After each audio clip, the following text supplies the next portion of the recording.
And good evening and welcome to the Kaufman Corner. If you're catching us via the podcast, remember we do stream live normally on a Sundays, but we got out of the way of the Super Bowl. Note the attire of your two hosts.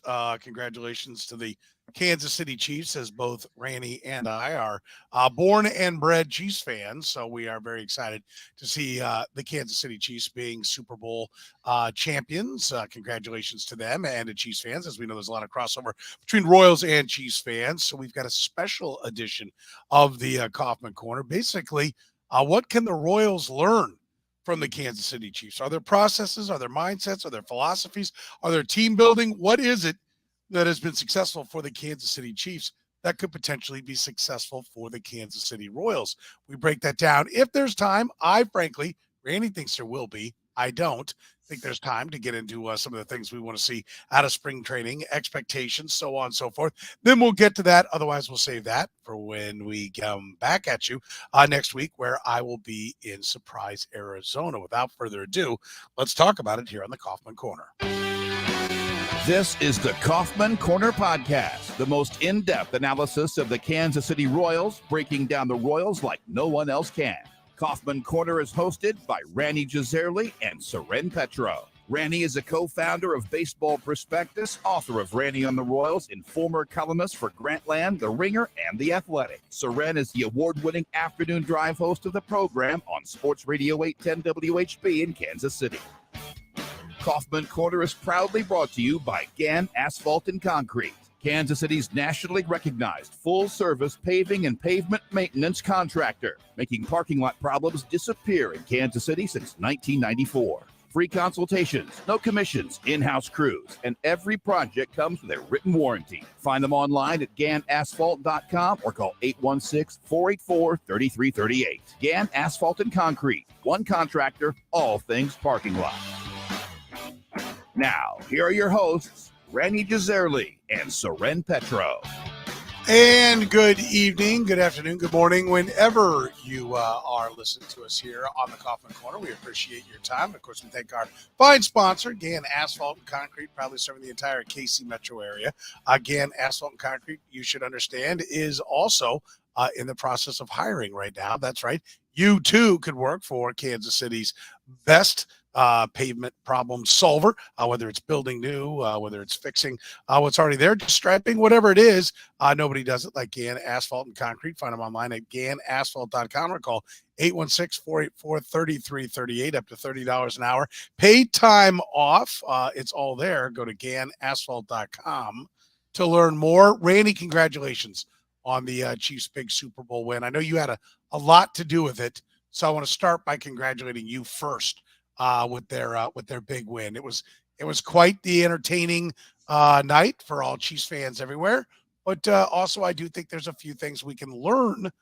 Maybe the Royals can learn from the Kansas City Chiefs. That could be something that makes them a better organization. You agree?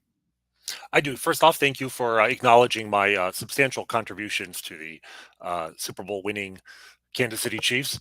I think that the positive vibes I've been sending in articles about Patrick Mahomes, starting with, I think, his 5th game as a professional player on theringer.com and updating every year, reminding people that Patrick Mahomes is not just great, not just historically great, but maybe the greatest of all time.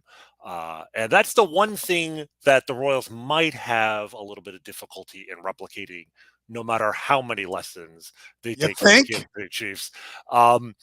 They won't. You can't just find a Patrick Mahomes. And the thing about baseball is, even if you did find a Patrick Mahomes, even if you did find a player who basically out of the embryo establishes himself as maybe the greatest player the sport has ever seen, even then, that player will not have as much impact on a baseball team as an elite, historically great quarterback can have on a football team. The value of the two, the nature of the two sports is that a quarterback just has so much more value than any player on a baseball team can. And that's probably the first thing we should acknowledge. Yeah, I know, and I agree. And you and I sat and kicked around the concept of how would you equate a quarterback to baseball? And the Bobby Witt thing, that's an idea. Really, Curtis Sewell, who I work with on the radio show, I thought had a great way of putting it. He goes, "It's like a starting pitcher. That's absolutely fantastic. Pitches lights out for 9 innings, and then he also pitches 162 times a year. In other words, he pitches every single game you've got. You can find that guy." Then I think we've got our equivalent to what Patrick Mahomes is, what the quarterback position is to football, right? Is that pretty much where we would begin and end at the difference between it all? I think that's a good way of putting it. I think the closest we've ever seen to that would be Sid Finch, who had the fortune of having the greatest fastball the game has ever seen, 168 miles an hour, as reported by Sports Illustrated back in 1985. The bad news is that he was a fictional creation and the greatest April Fool's joke of all time. The reality is there's no comp. I mean, that is a great comparison if that were possible, because a starting pitcher, like a quarterback, only has impact on one side of the ball, right? They're only out there for half the time, but they have so much impact during the 50% of the game that they're on the field. Um, that yeah, in any given game, a starting pitcher has roughly as much impact as a quarterback does. Uh, in a football game, but of course, no pitcher can throw more than a fifth of his team's innings, and nowadays more like a seventh of his Yeah. team's innings. So imagine, if you had Patrick Mahomes and the Chiefs could use him for roughly 10 snaps a game. That's basically what like peak Jacob DeGrom is worth. Um, so the only way I can get my mind around what a Patrick Mahomes would be in baseball is to basically take three players and mash them into one. And the way, I mean, the Oh, so reality is we and you have. have said three players. Well, I mean, the thing is, I'm about to say, for the first time in over 100 years, we actually have a player who's bashed two players into one, and that's Shohei Yeah. Ohtani. But imagining if Shohei Ohtani, on the days, the nature of uh, having him pitch, every fifth day, every sixth day, is that they don't feel comfortable letting him throw even from the outfield on the days that he's not pitching, which is why he's a DH, even though he has the skills to be an extremely good defensive outfielder. I mean, one of the things about Shohei Ohtani is he's actually one of the faster players in the sport. I think he would be, at the very least, an excellent right fielder. If he didn't pitch at all, he probably could play center. But imagine if Shohei Ohtani, on the days that he didn't pitch, was basically Ozzie Smith at shortstop, the greatest defensive shortstop the game has seen. And then on top of that, imagine also on the days that he didn't pitch, he came out of the bullpen and was essentially Mariano Rivera quality closer. If you put all three of those things together, you still don't get to Patrick Mahomes' value and impact on a football game. I mean, let's ballpark it. How many wins in a 17-game football season is Patrick Mahomes worth over an average quarterback? You take an average team, 8-9 and 8 team, put Patrick Mahomes on it. How many games is that team going to win? The average 9-8 team. I like what the metrics say. I think come up short on it, because I want to say it's like 3 games or I something would like say that. I think three to four over, but that's above average. So keep in mind, Right. if you're taking, we always think in terms of value over replacement. So imagine a 9-8 or 8-9 team with a replacement level quarterback, i.e., the New York Jets. Put Yeah. Patrick Mahomes on the New York Jets, where you're taking a terrible quarterback, putting now suddenly you're probably talking about like that's a 13-4, 14-3 team. That's 5 wins out of 17 right there. Yeah, you can make a case that the Jets personnel 2 to 53 is there with the Chiefs that you can get. I mean, I think you're certainly at 12. I think you go to 12 plus. I mean, the Jets have a fantastic defensive tackle. They have good young receivers. There are a lot of pieces there to like, and I think it's a great point. So now that we come out of La La Land and we know that isn't the answer. Well, think about it. For 5 games, that's like a 45 win baseball player. Right, the best players, the best player seasons we've ever seen are like in the 12 win range. Barry Bonds at his peak, Cal Ripken had a year that was hit 11 wins. Babe Ruth back in when the game was completely different might have hit 14 or 15. So you're talking about 3 times the value of Babe Ruth. That's how impactful Patrick Mahomes is. So there is a limit to this comparison. There are certainly other things the Chiefs do extremely well the Royals can learn from, but there's just there's no making up the ground that Patrick Mahomes So starts the Chiefs. let me ask you this: how many things do you have on your list? I don't have a list, but I have 3 things that are in my head that Okay, we can talk about. so you have 3, I have 4. So do Okay, you want to go? You want me to you go ahead. Yeah, go we'll see if first, we and then overlap. we can go everyone Yeah. through there. All right, I will tell you the first thing that I look at the Chiefs and I say that the Royals need to do a better job of. That's throw numbers at the problem. Like the football doesn't even lend itself to that side of the equation as much as baseball does. You know, like one of the things we talked about the other day about the catching that they you know how good the catching is in the Royal system. That is a product of throwing numbers at the problem. I've spoken with Dayton Moore. I've spoken with JJ Piccolo. Whenever you talk about the draft, whenever you talk about how they want to acquire talent, they always talk about wanting to get catching to flood. As much as they talk about pitching, they talk about catching. And that is an example. And I think you see what's happened. You know, they have Salvador Perez, they have MJ Melendez, they've had other good, you know, they valued guys like what's his name with the Astros who won the World Series last year with the Astros, who was on their team. You want to say Candy Maldonado? Who's the Martin Maldonado? yes, Martin Maldonado. You know, he was on this in this Mhm. organization, and you didn't recognize how good he was because they don't have 8 other guys that are big sticks, right? That you can just live with his lack of a bat.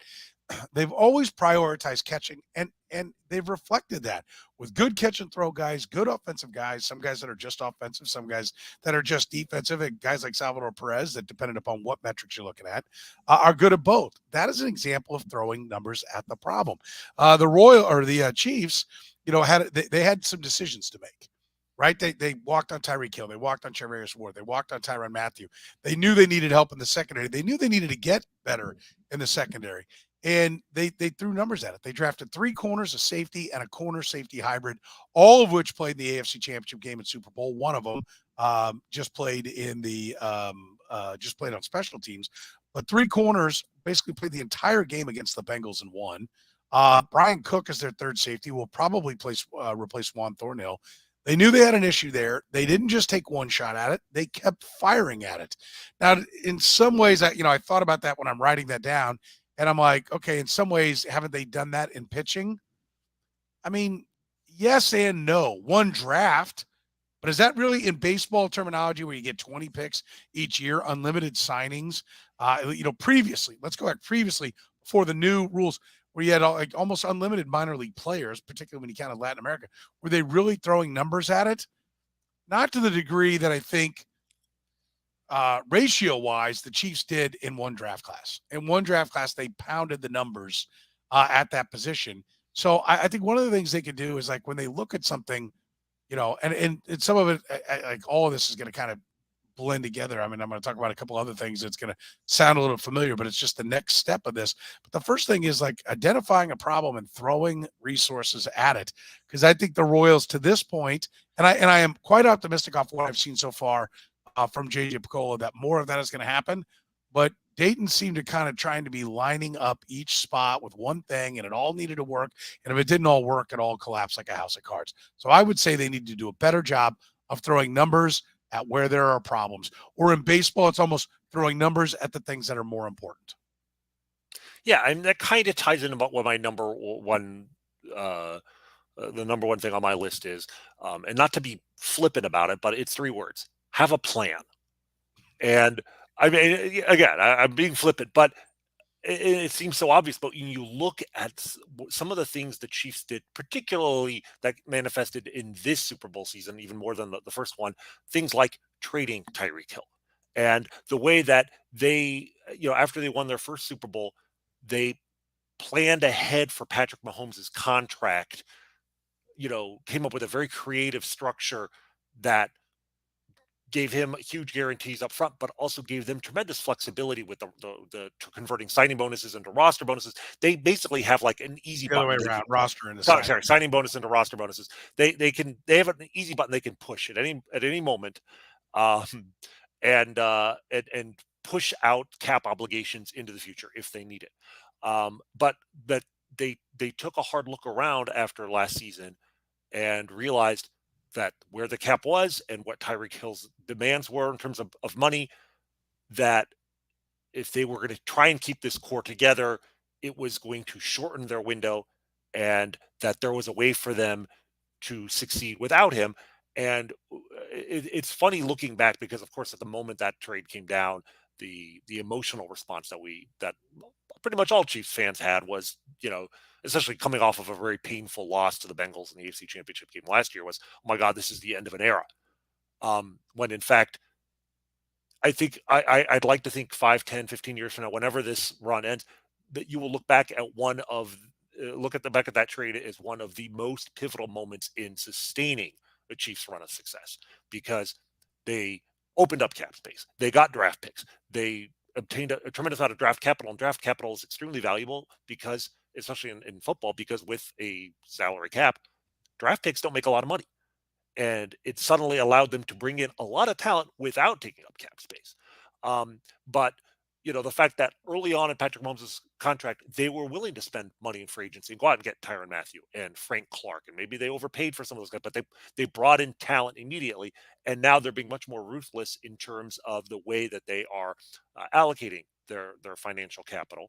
But at the same time, knowing that the salary cap is going to start escalating pretty quickly once they come out of the pandemic effects on revenue, right? Because the salary cap is tied to league revenue, and during the pandemic, league revenue dropped, and for the first time, the salary cap actually declined, I think, a little bit, or it remained static, and that's probably going to go back up. So they're always thinking 2-3 years ahead, and that seems obvious. But when you look at so many of the things the Royals have done that have driven us completely nuts over the years, it is the seeming lack of a plan when it comes to things like, oh no, we're not going to trade Scott Barlow, or some reliever that we don't need right now, because how will that affect the mentality of the team? Well, who cares about the mentality of the team when it's losing 95 games? The problem is when you're ready to win, that player is going to be either a free agent or very expensive, or have lost their effectiveness, or all three.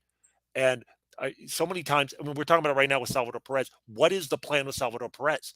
You have MJ Melendez, and you have, we talked about last week, Luca Tresh and Carter Jensen. Like, you have guys coming, but what is the plan? You have an expensive, beloved player, but expensive, declining.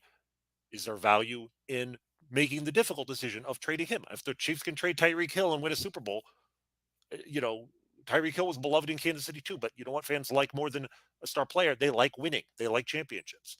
And if Salvador Perez advances them in that regard, that's something they should consider. So the Chiefs have shown that willingness to make difficult decisions in furtherance of a plan. And I want to see the Royals start doing that more.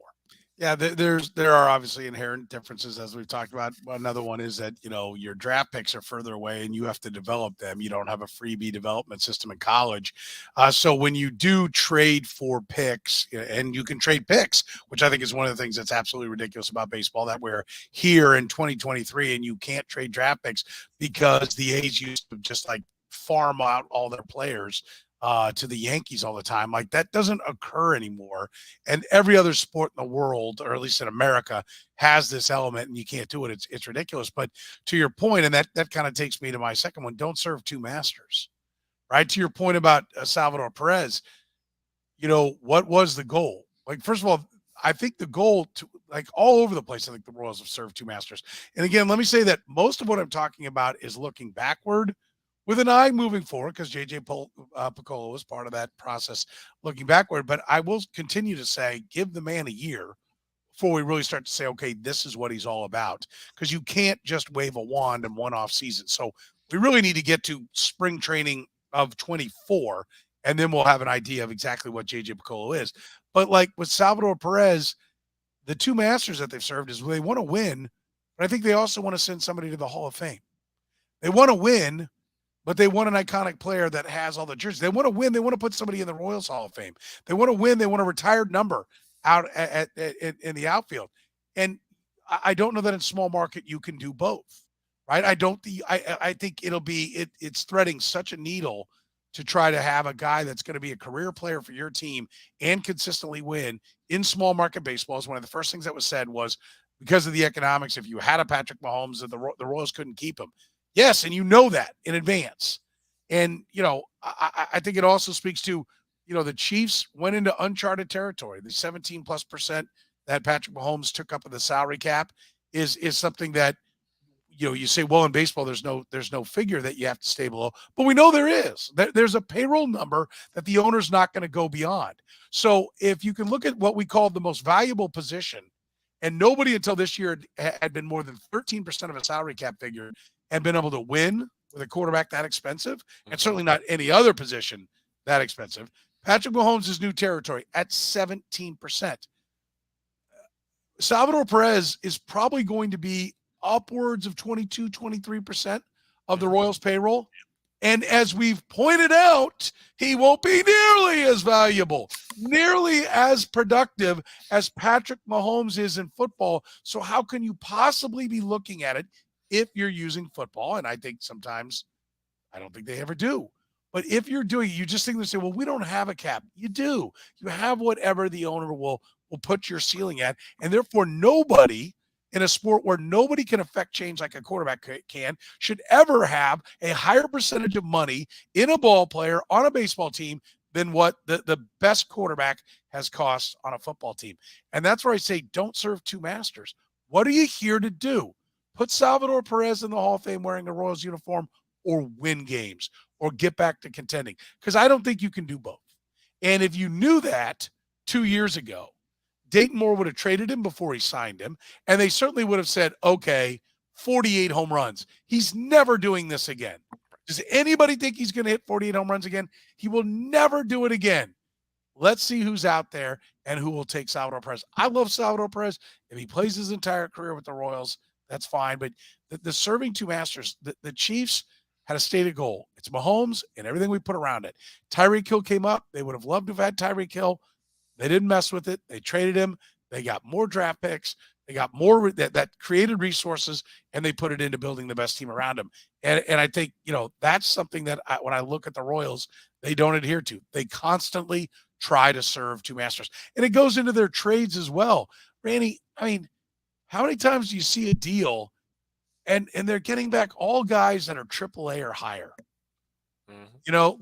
Are you trying to fill the system with talent? Like, they can't even decide, are you contending or not? Like, if you're not contending, then why are you taking back major league talent? Right? Why aren't you taking the most talent you can get, which is always the youngest talent? So they constantly, to me, try to play both sides of the fence, and it cripples them. They advance on neither one. They end up going nowhere on both sides. And that, to me, is a killer. Yeah, well, I completely agree. I mean, and a lot of these sins are part of the Dayton Moore era, so I don't want to necessarily pin that on JJ now. And we're trying to learn from the past and the mistakes that they've made. But when you talk about this serving two masters thing, and when they would trade for guys and they would always get major league ready talent. I mean, one of the things that Dayton would talk about was he didn't want to send a message to his players that they were giving up, that he wanted to give them hope. It was basically, he was making a trade for vibes as much as for talent.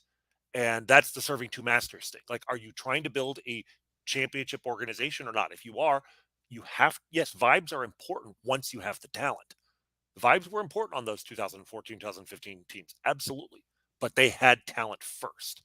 And if you are focusing on if you're trying to build vibes before the talent, the problem is, if you don't have the talent, the team's not going to win and the vibes are going to go sour. Get the talent, then build the vibes. And that was something that Dayton Moore did, I think, repeatedly. That was very frustrating. So just from that specific point you were making, the Salvador Perez thing, yeah, absolutely. I mean, I don't have an issue necessarily with spending 20% of your payroll on a player in baseball if it's a superstar. I mean, the thing about football is it's a 53-man roster versus 26-man roster. And so you got to pay more players, but also the nature of the economics of baseball, where players aren't even arbitration eligible until they've had nearly 3 years of service time, means that if you have a young burgeoning superstar right out of the gate, a rookie of the year guy, he's making the major league minimum or close to it for 3, sometimes 4 seasons. So there is a little more flexibility there to allocate a higher portion of your payroll to one player, but it better be a superstar. Salvador Perez, for all of his value, all of his talents, has never been a superstar. Star, fine. He's 32, about to be 33 years old. He's not even calling him a star at this point might be a little bit of an overbid. He's a very good player, but very good players taking up 22, 23% of your allotted payroll.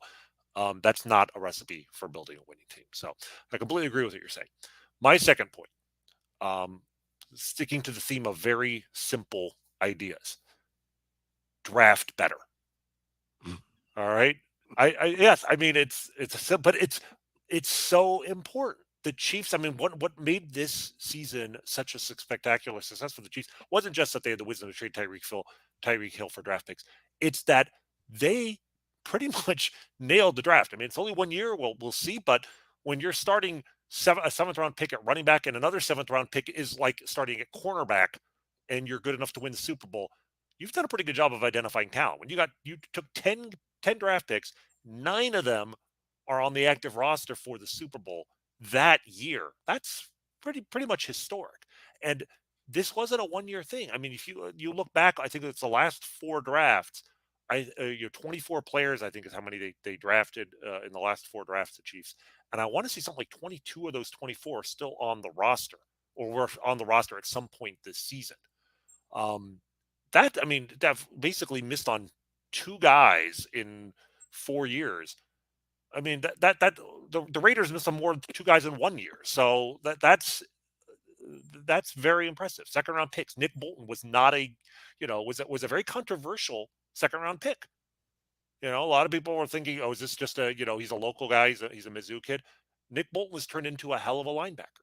Creed Humphrey, instant star at second round. Trey Smith, 6th round. And we can talk about, there's no way to replicate the Patrick Mahomes pick. But the point is, when people compare Bobby Witt to Patrick Mahomes, Bobby Witt is that player. Bobby Witt, I think, is going to be a star. Going to be hopefully a superstar.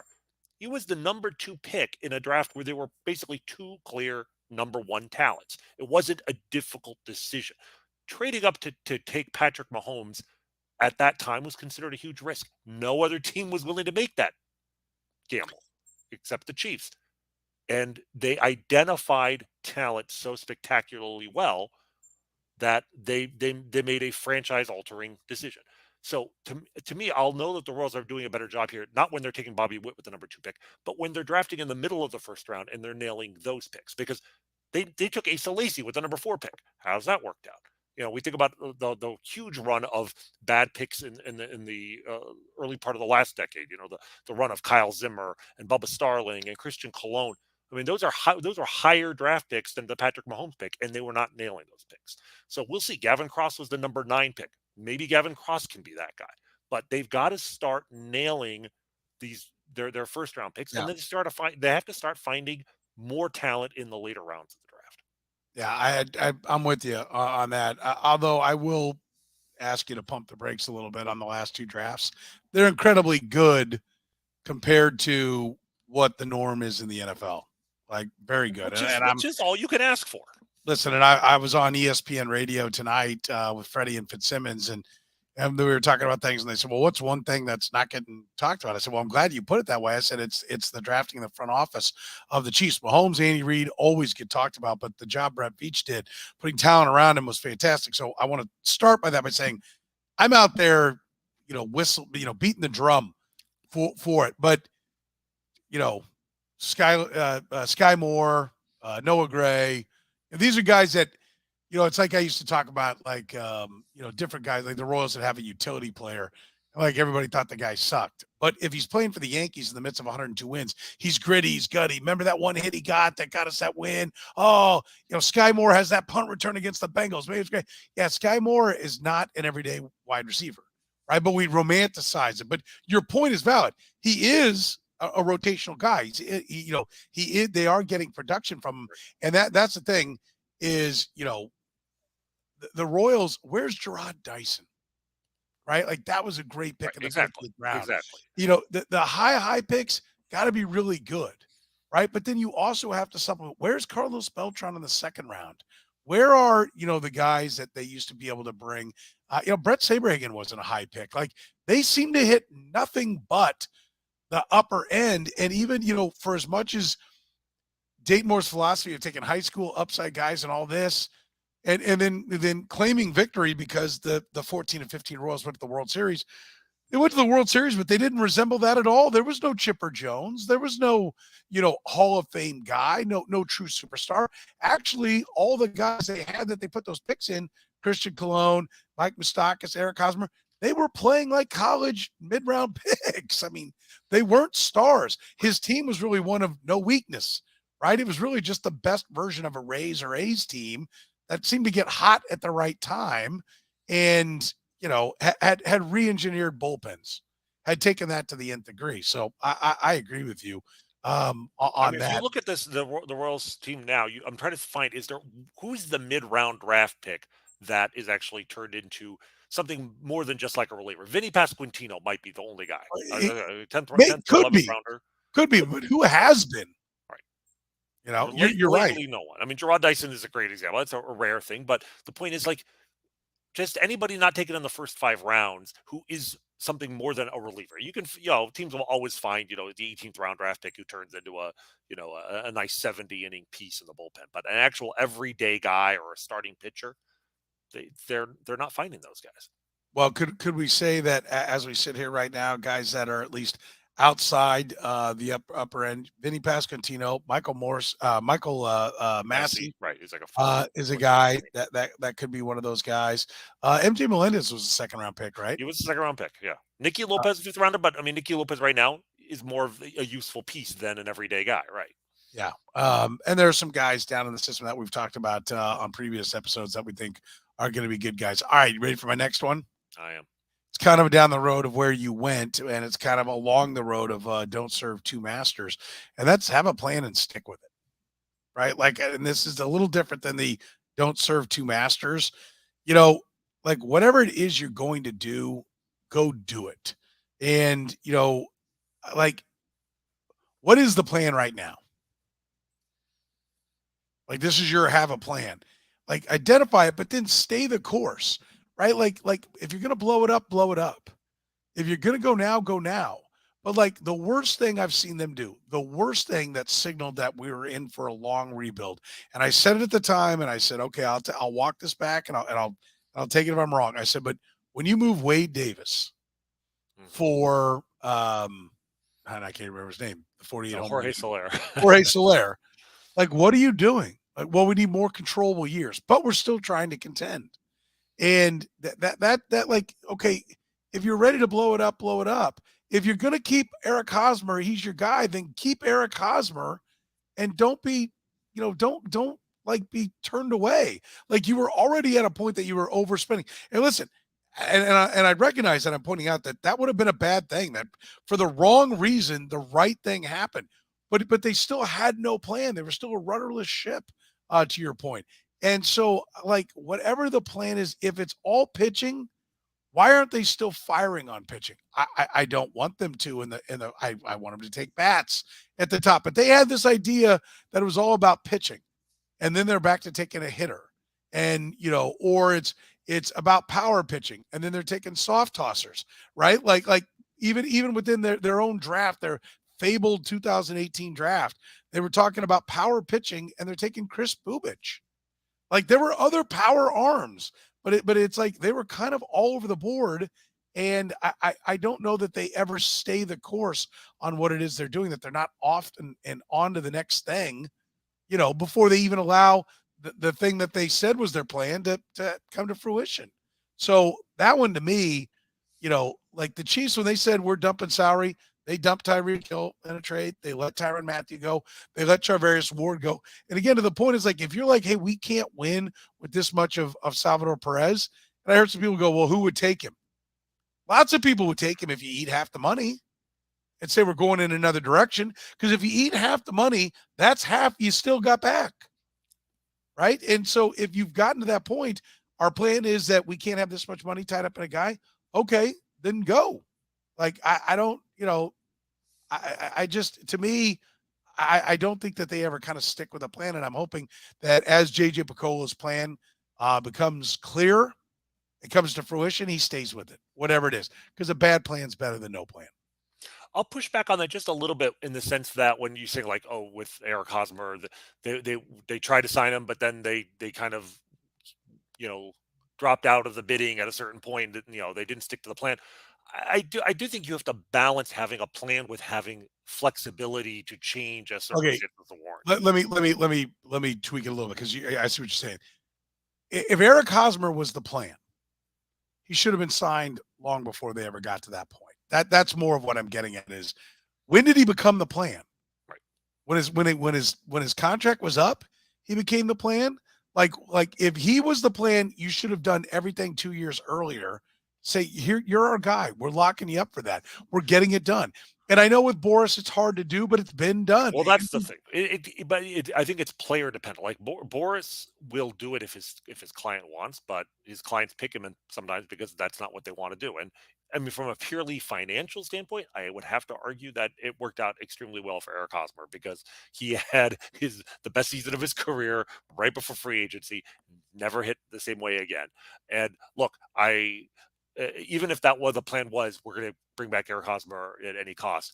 I salute the Royals for ultimately realizing that there is a cost that they're not willing to bear and not being saddled with that. I mean, how much worse would this team be if they had him and the contract obligations? They got a draft pick, which they turned into Daniel Lynch. And the reason I bring this up in reference to the Chiefs is because I don't think the Chiefs' first choice was necessarily to trade Tyreek Hill. Is once they realized what he wanted was more than they wanted to pay, that they decided to go in a different direction. With Orlando Brown, they were willing to make an offer. Here's a long-term contract offer. If you accept these terms, we will sign you. If you do not, we will go year to year. He ultimately decided not to, and they'll probably revisit that decision. That's one of the big decisions I think the Chiefs have to make this offseason is what to do with left tackle, and Yeah, Orlando Brown has that decision to but make again. take a look at both those guys in a league that you don't control players for as long. They are making those offers and finding out where they stand a full year in advance. Right now, they have the hammer. They can put the franchise tag on a couple of guys. Orlando Brown, it got used, and they can use it one more time this year, and his contract would go to $20 million. But with the Royals, they danced around with it, and Matt, I put up there. Matt said there was the rumor that they in 2012 offered 10 for 85, that they could have gotten for 10 for 85, but they weren't sure yet. That's my point. If he's your guy, figure out he's your guy and get it done when you can get it done, right? Like he like, is he your guy or is he not your guy? No, he's not our guy for that. But later, no, he's our guy, and we're willing to go way more than that. And then you get to the point. Well, no, then that's too much. And again, it from that standpoint, it worked out. But who's to say if the current hitting regime, like, don't you think, like, I think Eric Hosmer is a good guy to take a shot at. Now, not so much right now because the Royals have a log jam of guys at first base. Right. But for some other team, if you've got a swing doctor and you can get 6 feet 4 inches of 235 pounds of Eric Hosmer to junk his swing and try to lift the ball, doesn't he scream JD Martinez? Doesn't he scream a guy that if he would quit pounding the ball into the dirt and he would rework his swing and get some lift, that all of a sudden all that power, which we see every now and then when he runs into one because of an accident or whatever happens and he actually does lift the ball a little bit, that's the perfect candidate to turn things around and be a new all or nothing power guy? I think that is one of the big frustrations kind of in the sport with Eric Hosmer is that he has to this point been unwilling to do that. And I know from even in his time in Kansas City that they tried to rework his swing to get more loft, to get, more ball. Because like you said, he hits the ball extremely hard, but his launch angle, this is from a time where the terms like launch angle didn't really hadn't entered the lexicon yet. But that's ultimately what they were trying to do. His launch angle was too low. He hit too many ground balls. And for whatever reason, he was unwilling or unable to make that change. And I think, when he was at his absolute peak, he was hitting enough of a batting average. And he had like, 319 or something his last year with the Royals. He was, making enough hard contact that he was hitting over 300. He still managed to get 20, 25 home runs over the fence. But everything had to be perfect with the swing the way it was constructed. The minute he lost a little bit of that, he went to hitting 280 with 12 or 15 home runs, and that's not even an average first baseman. And I compare him to Freddie Freeman. We've done that on this show because they came up as rookies the same year, and Hosmer was basically considered a slightly better version of Freddie Freeman. Freddie Freeman made those changes or grew into his swing and became the elite power hitter who also hits for average. So yeah, I mean, if there's a team out there that can do it, more power to them. The Cubs, for the major league minimum, which they're on the hook for this coming year, I think it's a great flyer for them.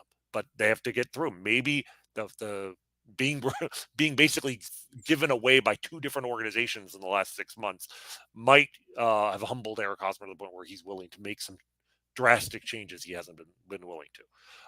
So specifically on the Eric Hosmer front, yes, I agree that he's a great candidate for a change, but he has to actually be willing to try.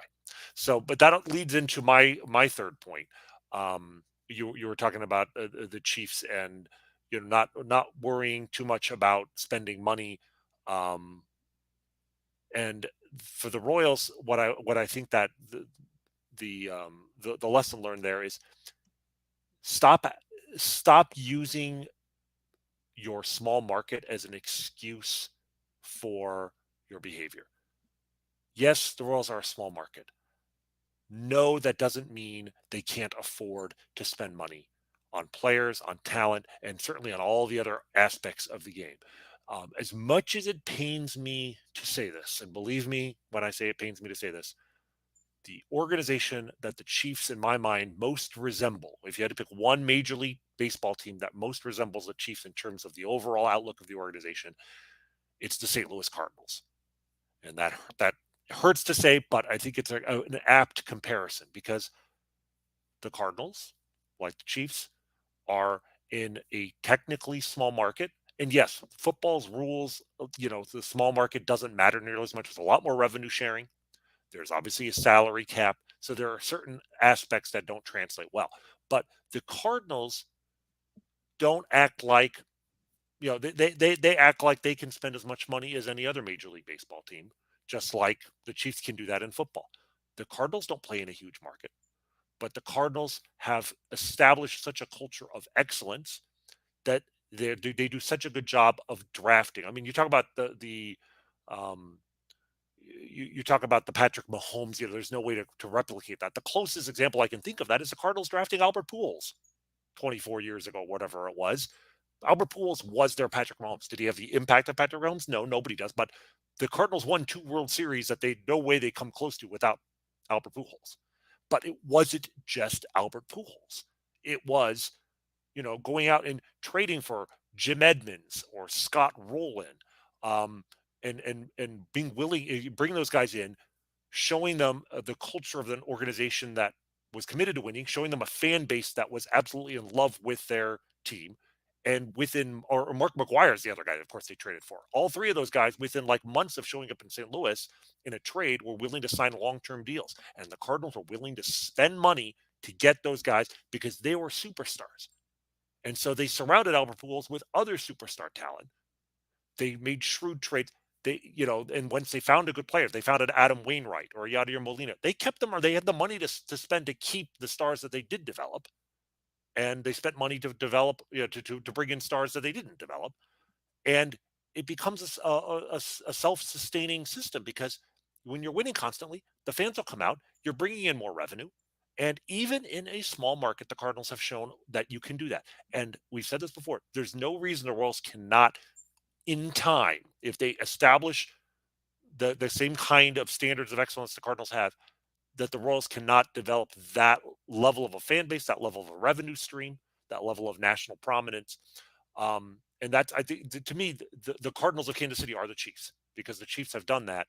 And I want the Royals to acknowledge that it is possible, that to not use the fact that they are a small market as an excuse, because the Cardinals don't, and the Chiefs don't.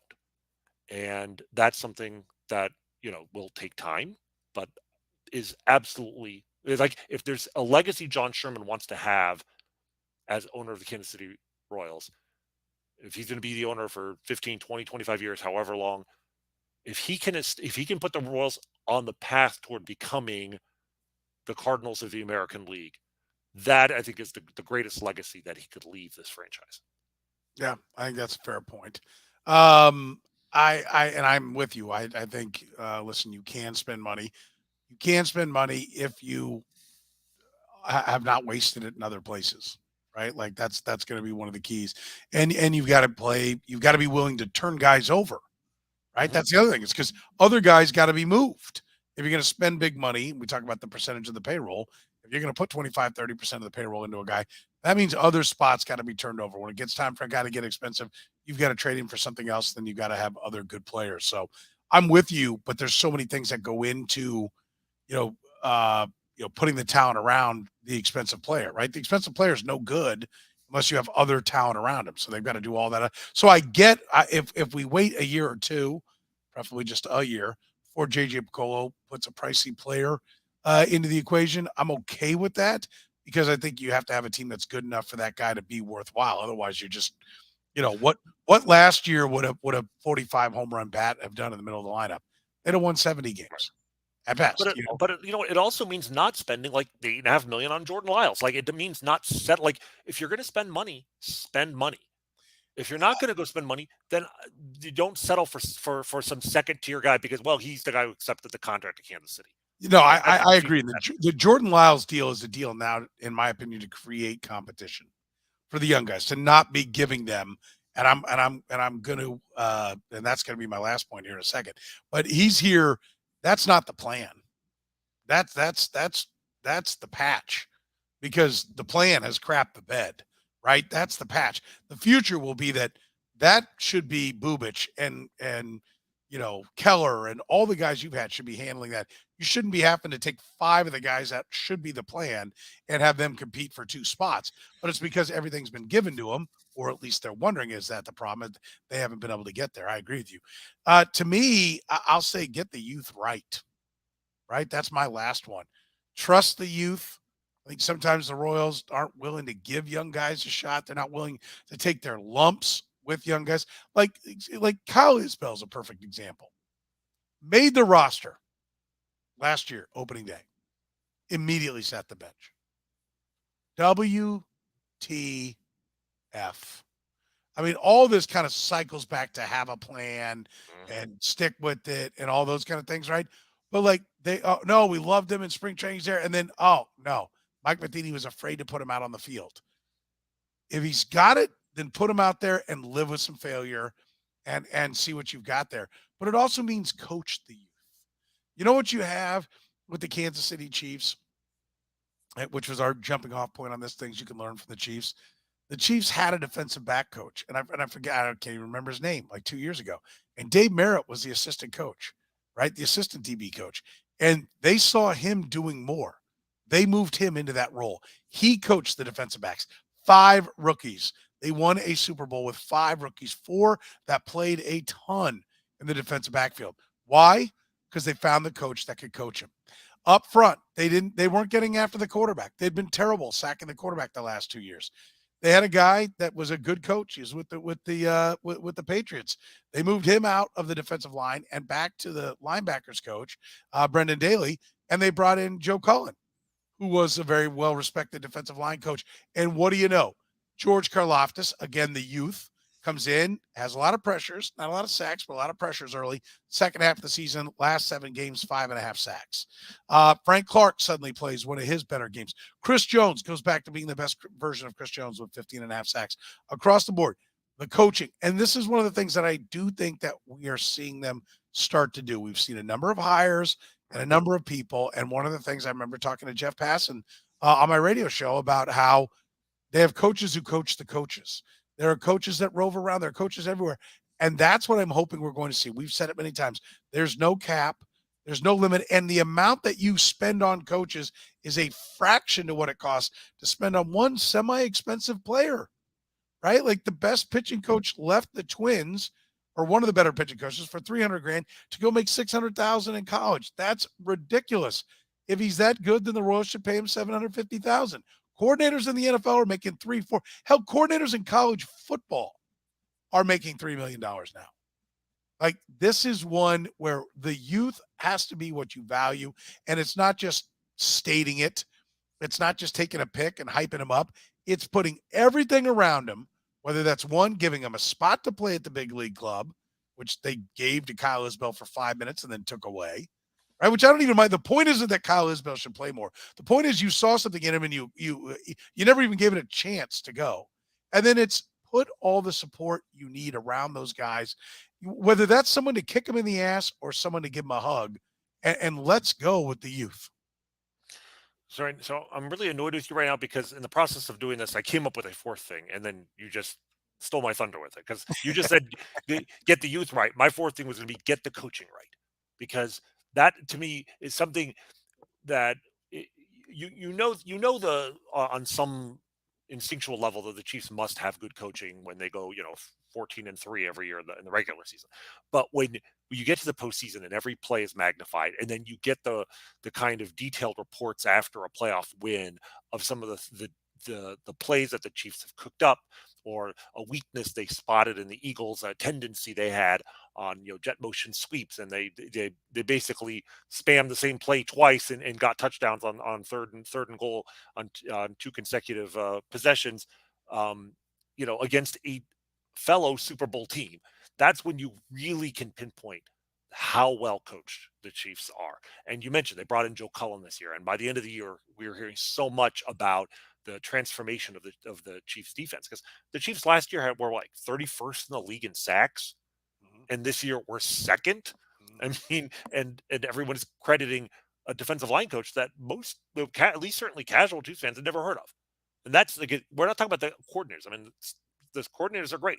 I mean, Eric Bieniemy and Steve Spagnuolo have been in those roles for 4 years for one, 5 for the other, and they've earned it. I mean, nobody can figure out why Bieniemy can't get more consideration for a head coaching job, and Andy Reid obviously being the offensive mastermind above all of that.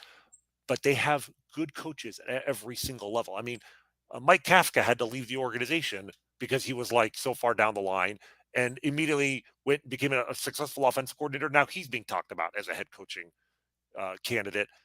That's how deep the bench goes for coaches for the Chiefs. And the disparity with the coaching situation with the Royals could not have been greater. And that's been the theme of this show since the day we started. He's been gone for months, yet you keep find a way to work in. I don't know who you're talking about. Yet another shot. I don't know who you are talking about. But if I did, what I would say is, since this person was let go, nobody has even tried to come to not just to his defense, but to the defense of the organization for employing him as long as they did. And I mean, just I may have it here somewhere. Ann Rogers, who covers the Royals for MLB.com, right? So she writes for the organization, right? This is writing about this with permission from the organization. Wrote a not quite the organization, but close enough. She's not quite like the Chiefs in-house people. She's more like an NFL network. Right, fair enough. Works for Major League Baseball. There's even tiers of the on the payroll. There's paying. Working for the network is different than working for the team. I mean, you're going into Andy's office if you screw something up at that level. Fair enough. Your point's valid. I'm sorry. Yeah, I'm just making the point. I was like, this is not me, throwing a bomb. Right. You know what I mean? This is somebody who, has the respect of the organization and is clued in on certain things. She writes a regular email newsletter. This is from 7 days ago, and the title basically is why everyone is talking about Royals pitchers, and the theme is she's talking about how with quotes from pitchers in the organization about how excited they are for the new ads to the organization, Quatrero and Brian Sweeney and Zach Bovee.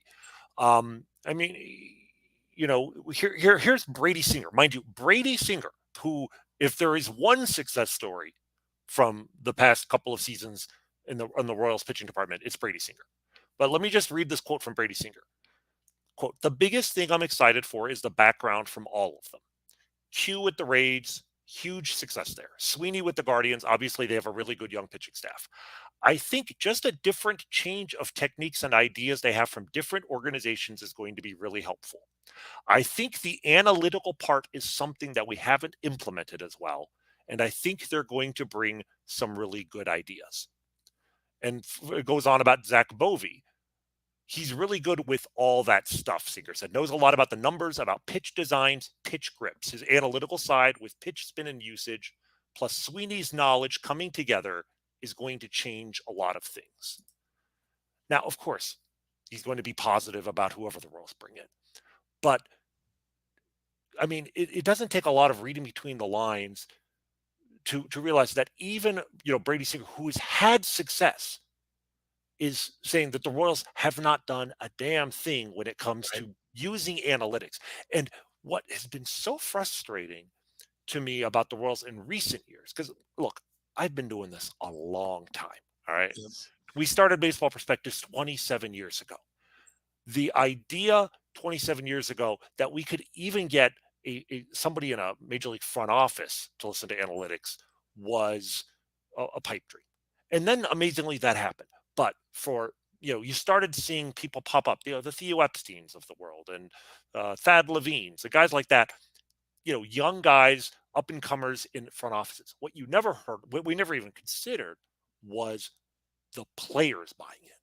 So the first 10 years was trying to get front office types to get to buy into the idea.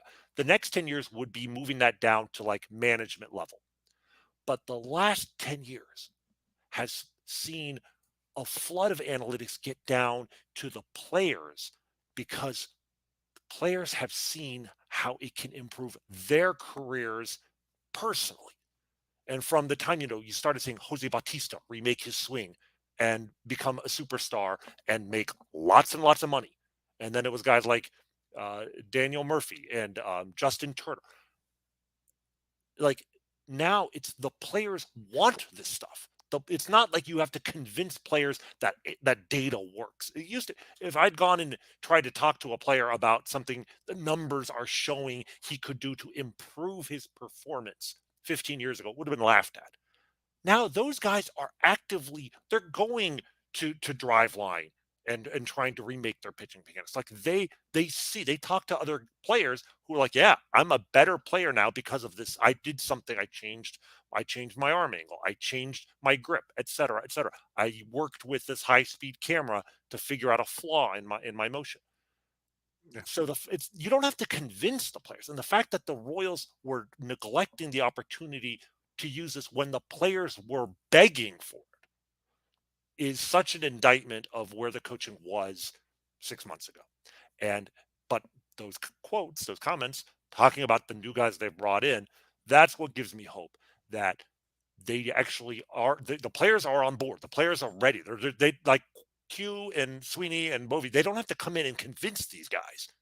There isn't going to be a culture war of, the data guys versus the non-data guys. Everybody wants the data if it's going to make them better. And so the buy-in should be pretty easy. And next week when you get down there, hopefully we'll get some early ideas of just what the Royals are doing differently now. But I'm excited that the coaching upgrade is something the Royals are already implementing and that we might see really fast results with that. Rany, once again, congratulations on the big Super Bowl. That was impressive. You too, my friend. You had a big part to play as well. I did. And I appreciate you noticing that.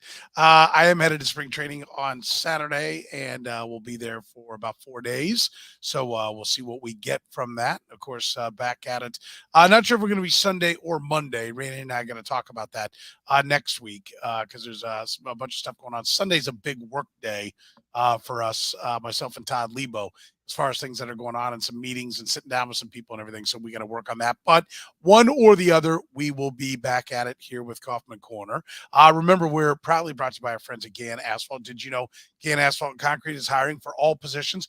Project manager, dump truck drivers, operators, and crew members, starting pay up to $30 per hour based upon experience with PTO.